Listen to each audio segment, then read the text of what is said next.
moment I stepped into the carnival, I felt it. That creeping sensation, like invisible fingers tracing down my spine. The flashing lights, the smell of fried food, the laughter of families. It was all normal, but something wasn't. I pulled my hoodie tighter around me and kept walking. Probably just my imagination.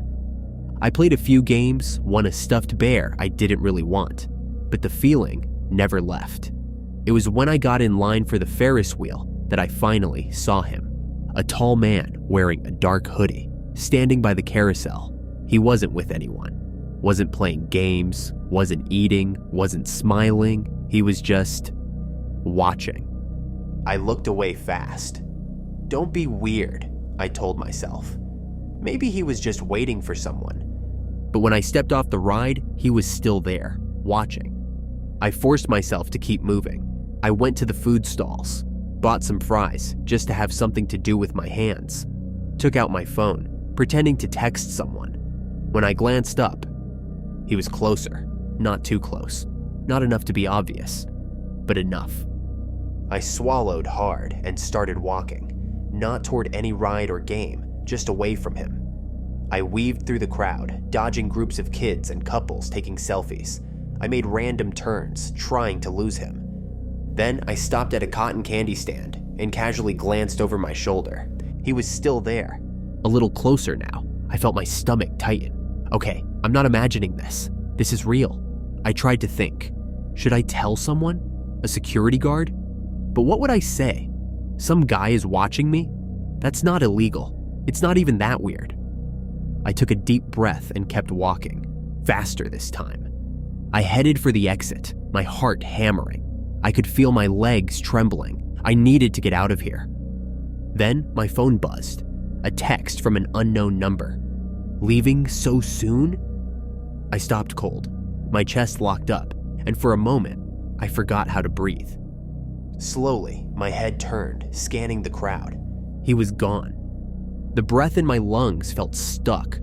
My fingers clenched around my phone. I looked at the text again, like maybe I'd read it wrong. Then my phone buzzed again. A photo of me, standing right where I was. I turned fast, looking in every direction, eyes darting through the sea of faces, through the flashing lights, the moving bodies. I saw nothing. I was shaking now. My feet moved before I could think. I broke into a run, pushing through the crowd, not caring who I bumped into.